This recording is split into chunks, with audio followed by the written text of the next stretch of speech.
Oke, kita mulai perkuliahan. Bismillah, assalamualaikum warahmatullahi wabarakatuh. Ini merupakan perkuliahan filsafat umum untuk teman-teman tasawuf psikoterapi dan kita sedang membicarakan Platon. Ini akan sangat singkat sekali, lebih singkat daripada biasanya, mungkin 15 menit atau bisa jadi kurang. Oke. Nah, dalam pertemuan sebelumnya kita sudah bicarakan filsafat Plato bagian pertama. Apa itu filsafat Plato bagian pertama? Kita sudah bicarakan bahwa Plato membedakan dua objek pengetahuan atau dua pengetahuan yang dihasilkan dari sumber epistemologi yang berbeda. Yang pertama adalah pengetahuan yang bersumber dari indrawi, yang kedua adalah pengetahuan yang bersumber dari pencerapan intelektual.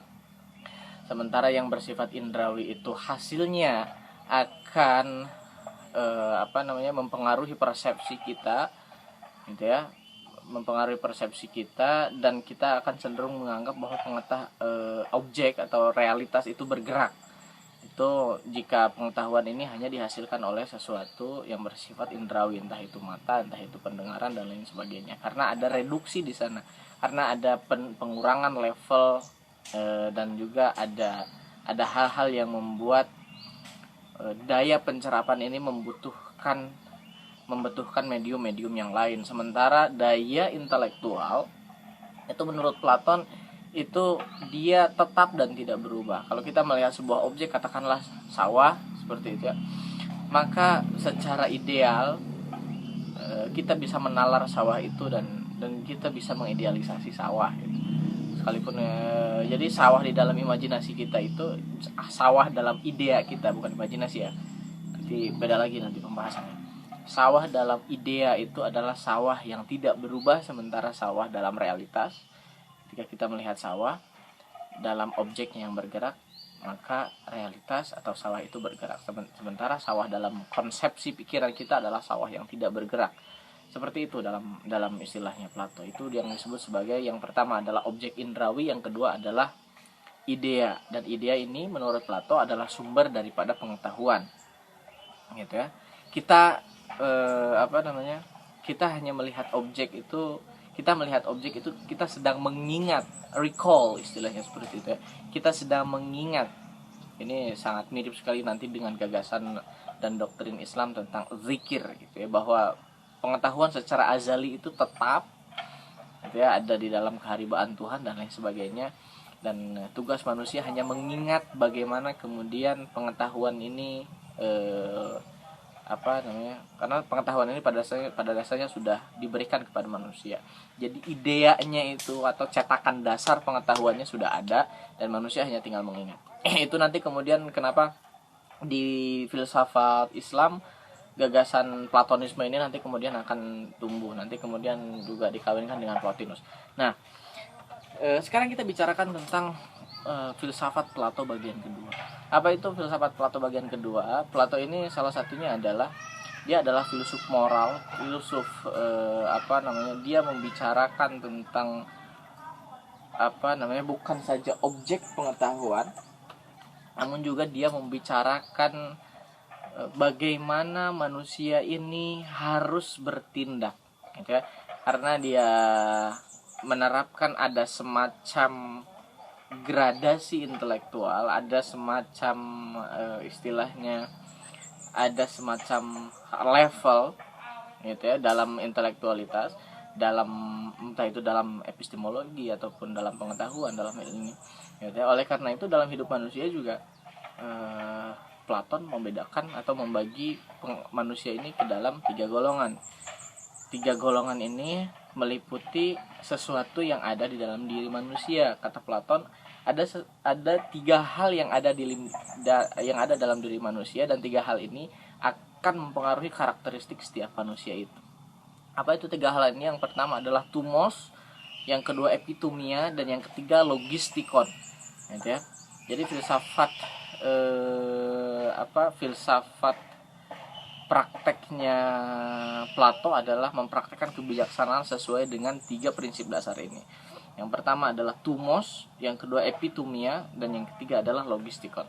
Jika saya tidak salah ingat bahwa 3 hal ini adalah 3 hal yang merepresentasikan kehidupan seorang manusia. Yang pertama adalah tumos. Apa itu tumos? Tumos itu adalah sesuatu atau daya yang ada dalam manusia, tapi daya ini adalah daya daya instinktif, gitu ya. Daya instinktif, daya insting, gitu. Daya hewani kalau istilahnya kita sekarang, gitu ya. Jadi manusia itu mempunyai daya hewani. Daya hewani ini termasuk di dalamnya adalah makan, minum, kemudian ada hasrat kebutuhan seksual dan lain sebagainya, gitu ya. Jadi manusia ini memiliki satu adalah tumos. Kemudian yang kedua adalah epitumia. Epitumia ini adalah levelnya di atas tumos, gitu ya. Ini daya bawah, ini levelnya bawah. Dia kalau diilustrasikan tumos itu adalah level manusia bawah, gitu ya. Level manusia instinktif, atau bahkan bukan level manusia, tapi itu daya saja, daya hewani yang juga bukan cuma sekedar ada dalam diri manusia, tapi juga dalam hewan juga ada.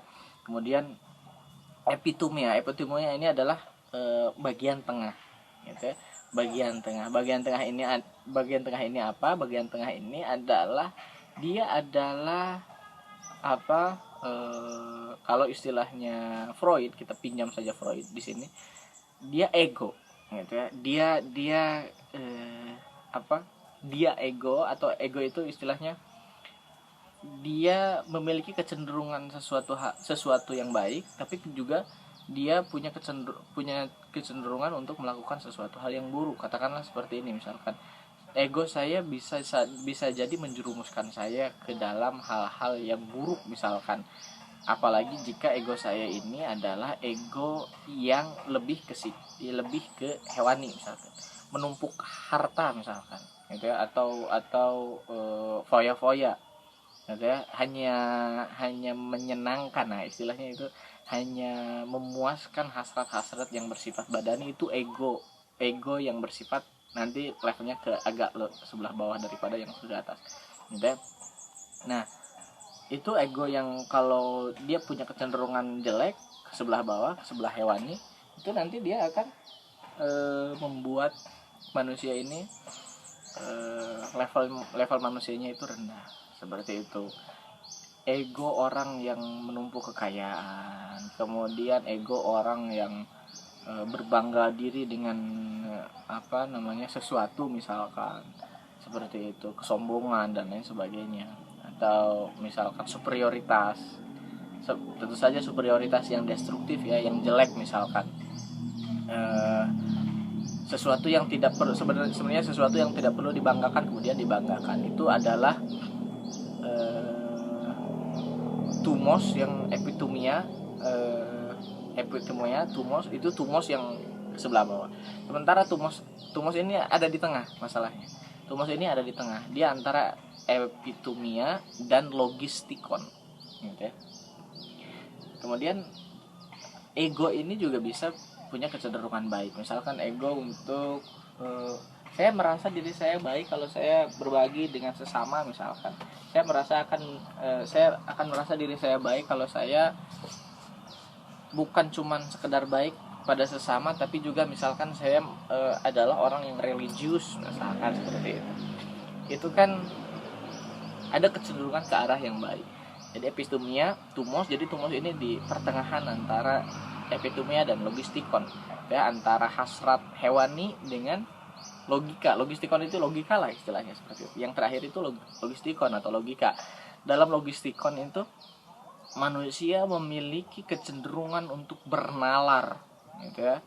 Nah, dan ini yang membedakan antara manusia dengan hewan tadi, atau bahkan dengan dua fakultas tadi. Ini yang disebut dengan 3 fakultas utama menurut Platon dalam diri manusia. Yang pertama adalah manusia itu memiliki fakultas epitumia, tumos, dan logistikon. Logistikon itu apa? Logistikon itu adalah nalar, daya pikir manusia. Jadi manusia yang baik adalah manusia yang tidak cuma sekedar punya 2 aspek pertama tadi, epitumia dan tumos, tapi juga dia berfungsi logistikonnya, seperti itu.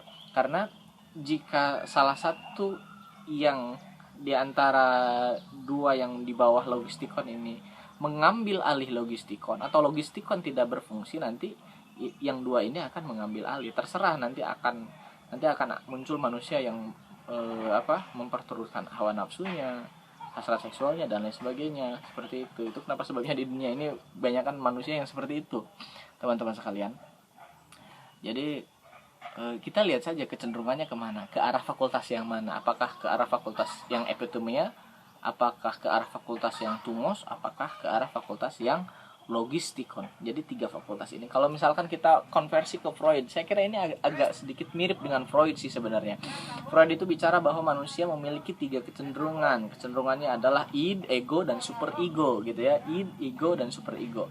Id itu adalah naluri ya, hewani, instingtif. Ego itu adalah di sana ada cinta. Ego itu ada cinta, kebanggaan, martabat dan lain sebagainya. Okay? Yang bisa menyetir manusia ke arah baik ataupun ke arah buruk. Ini terserah manusianya kan. Terserah manusianya apakah dia bisa bernalar dengan sangat baik atau tidak. Gitu ya. Apakah logistikonnya ini super ego kan dalam Freud. Kalau dalam Platon itu ini disebutnya dengan logistikon. Dia fakultasnya adalah fakultas moralitas tertinggi. Jadi manusia yang sudah aktif logistikonnya, dia nggak cuman sekedar manusia yang pada umumnya, tapi dia juga manusia yang bernalar, kritis, kemudian dia bisa terutama ini, dia bisa menempatkan sesuatu pada tempatnya. Gitu ya. Jadi kata Platon, manusia sejati adalah manusia yang logistikon, gitu ya. Yang logistikonnya itu mengatasi 2 fakultas di bawahnya, bukan sebaliknya. Jangan sampai kemudian tumos dan epotimianya ini mengambil alih logistikon. Jadi logikanya itu ada di bawah, gitu ya. Seperti halnya kebanyakan orang-orang modern saat ini. Jadi akal sehatnya itu dikendalikan oleh hawa nafsunya, istilahnya seperti itulah.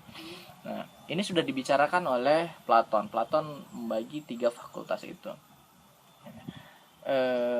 Nanti semakin lama manusia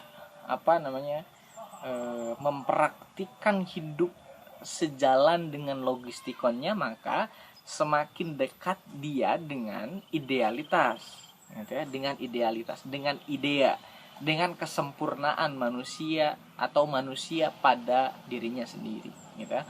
Karena manusia secara azali, kata Platon, sejak semula manusia itu diciptakan sempurna, seperti itu.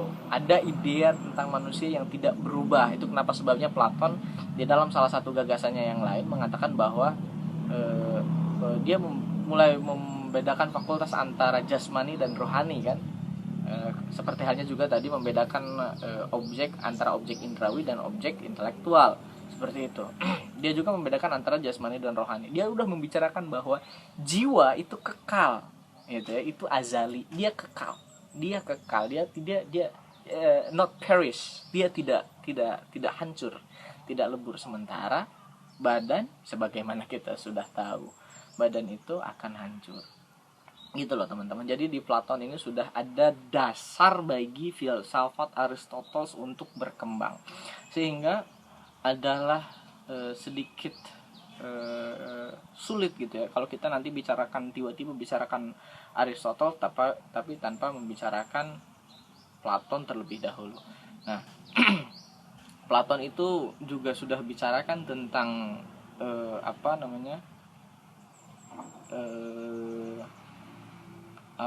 kehidupan berpolitik dan lain sebagainya. Dia bicarakan, Plato mengatakan bahwa sebuah negara yang ideal, ini urusannya dengan negara. Kita singgung sedikit saja. Sebuah negara yang ideal adalah negara yang pemimpinnya adalah raja filosof. Karena hanya raja filosoflah yang dia bisa mengetahui kebutuhan-kebutuhan orang banyak, gitu ya. Apa itu kebutuhan orang banyak? Biasanya kebutuhan manusia nggak jauh dari kebutuhan 2 fakultas pertama tadi. Kebutuhan instingtif sama kebutuhan ego. Kebutuhan instingtif sama kebutuhan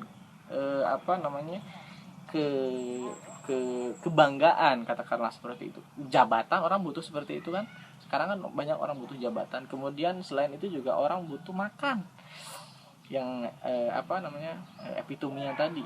Orang butuh makan, gitu ya. Orang butuh makan, tapi nggak cuma makan. Kadang-kadang kan seperti ini, kita pergi ke restoran, kita makan, atau kemana lah, terserah, restoran lah ya. Kita pergi ke restoran kemudian makan, tapi manusia nggak, dalam pikiran manusia ini masuk ke ranah psikologi sih sebenarnya, psikologi modern. Tapi dalam Platon kita bisa temukan gagasan ini. Kita pergi ke restoran, kemudian kita menemukan makanan di sana. Manusia pertama butuh makan, oke? Yang kedua, seringkali manusia nggak cuma sekedar butuh makan, dia butuh egonya juga dikenyangkan. Salah satunya adalah melalui apa yang kita makan. Kalau kita ada 2 menu misalkan di sana, ada nasi plus telur dadar, dan yang kedua adalah ada nasi plus ayam panggang. Maka orang menurut konversi dan anggapan umum itu lebih bangga kalau dia makan yang nasi plus ayam daripada nasi plus telur, seperti itu. Jadi ada level manusia itu kebutuhannya itu ganda. Dia nggak cuman sekedar, kalau orang cuman butuh makan, dia makan nasi aja udah kenyang, gitu kan. Tapi masalahnya manusia nggak cuma sekedar makan nasi, dia juga memakan ego, dia memakan kepuasan. Nah itu ya, itu kenapa sebabnya banyak orang yang sebenarnya nggak makan amat, tapi mereka mencari kepuasan. Yuk makan tapi gue emang nggak mau makan kalau nggak kalau nggak di McD saya nggak makan, perut saya sakit perut misalkan, kalau saya makan di angkringan misalkan, seperti itu. Artinya dia bukan cuma mau makan, atau tujuan makan itu hanya tujuan instingtifnya saja untuk sementara dia kemudian salurkan. Tujuan yang mendominasi dia adalah tujuan egonya itu. Okay? Terserah kalau misalkan ada orang yang penting kalau makan, saya emang nggak misalkan makannya sama Indomie juga, berarti manusia yang satu ini dia ada di fakultas paling bawah misalkan, gitu ya. Nah, untuk seorang pemimpin, idealnya sebuah negara itu dipimpin oleh raja filosof, karena raja filosof adalah yang paling tahu kebutuhan masyarakatnya berkenaan dengan 2 fakultas pertama tadi, karena dia adalah orang yang paling rasional di antara semuanya. Orang yang paling rasional itu dia bisa tahu, oh lu mah butuh ini, maka saya kasih itu. Gimana caranya? Nah itu biasanya orang yang cuman menggunakan 2 fakultas ini biasanya nggak tahu gimana caranya, gimana cara mengorganisir, karena cara mengorganisir itu ada di orang-orang yang mengaktifkan logikanya, seperti itu teman-teman sekalian. Karena kalau orang yang memiliki 2 fakultas ini disuruh hanya mengagungkan atau mengedepankan 2 fakultas ini, disuruh untuk mengorganisir, mereka tidak bisa, karena mereka akan cenderung untuk memuaskan apa yang mereka inginkan tanpa dibarengi dengan pertimbangan akal sehat. Belum lagi kita bicara tentang hati nurani dan lain sebagainya, dan kebijaksanaan above all, gitu ya. Itulah teman-teman sekalian, kira-kira filsafat Platon, kuliah singkat filsafat Platon. Dan kita akan bicarakan filsafat Aristoteles minggu depan. Kita akan bicarakan tentang epistemologinya, dan ini sangat menarik sekali, gitu ya. Sebenarnya filsafat Platon ini panjang sekali ya yang bisa saya bagikan dan ingin saya bagikan ke teman-teman, tapi kemudian banyak hal yang harus jadi pertimbangan, yang terutama adalah kita waktunya terbatas, dan selain waktunya terbatas juga medium untuk berkomunikasi sangat juga terbatas. Misalkan di saya kendalanya internetnya jelek, misalkan kalau untuk upload video ini juga mesti berlama-lama gitu ya. Tapi saya usahakan untuk kuliahnya seperti ini saja. Kita kalau ada diskusi silahkan diskusi di video ini. Seperti biasa saya akan upload di YouTube, atau kalau kalian kalau teman-teman tidak komen di ini, silahkan kita komen dan diskusi di WhatsApp. Oke, terima kasih teman-teman sekalian. Ini udah 20 menit. Wa ma taufiq illa billah. Mohon maaf atas kesalahan. Ini hanya kuliah singkat. Sekali lagi, jika ada pertanyaan dan kelanjutan diskusi, kita diskusi di WhatsApp. Assalamualaikum warahmatullahi wabarakatuh.